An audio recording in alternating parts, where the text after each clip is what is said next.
the aim of art is to stimulate, then Forces of Resilience succeeds on a grand scale. This exhibition by three well-known Adelaide sculptors is an audio-visual experience, and I defy anyone to see it and remain unmoved. I've completed a series called Helmets of World War IV on the assumption that head protection for World War III would be totally obsolete, and that in the inevitable Holocaust, these are what the survivors might be wearing.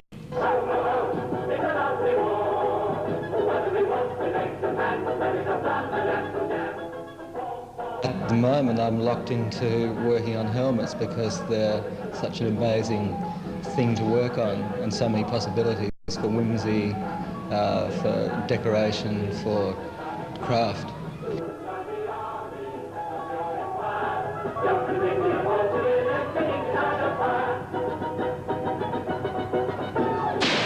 Against a background of obituary black and the taped cacophony of war, Mark Thompson's theme is the aftermath, though his exhibition is not just about war, but confrontation in general. What I'm talking about is war victims and survivors. I've been trying to resolve in my mind how many victims and how many survivors there really are in life and war. And I've come to the conclusion that there are more victims than there are survivors, and the survivors somehow are then turned into victims because they've had to sort of trample things underfoot to get where they are. And I've just taken that as something to build on, and then used images from the War Memorial Museum in Canberra, classical Grecian and Roman images, and sort of contemporary graphics, and all sorts of little ideas and bits and pieces, and sort of put them all together in different ways to see whether I can arrive at a statement about sort of life and death.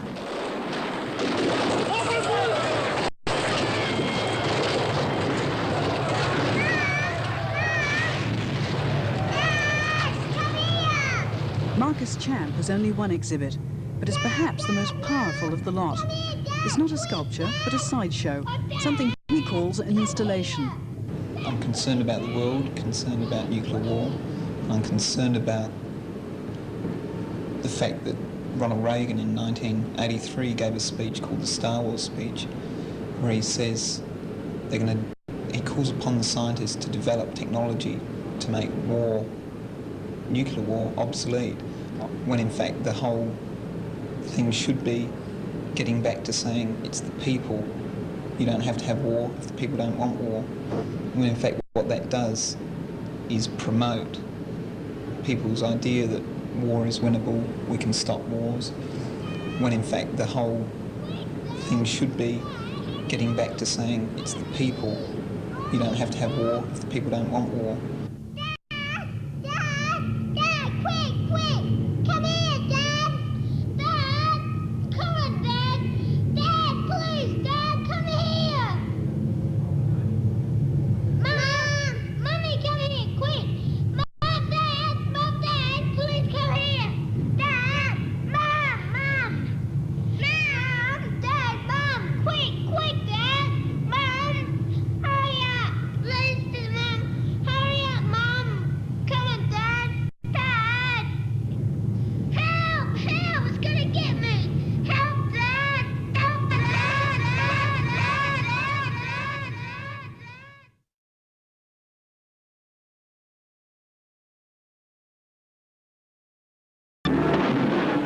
Forces of Resilience is the theme of a three-man exhibition at the Jam Factory.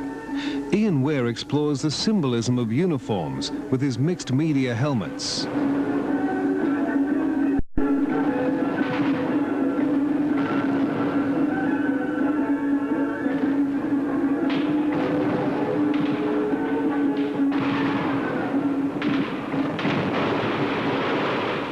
Mark Thompson's installation of macabre figures relates to the homecoming of the hero figure, the aftermath, and the futility and wastage of war.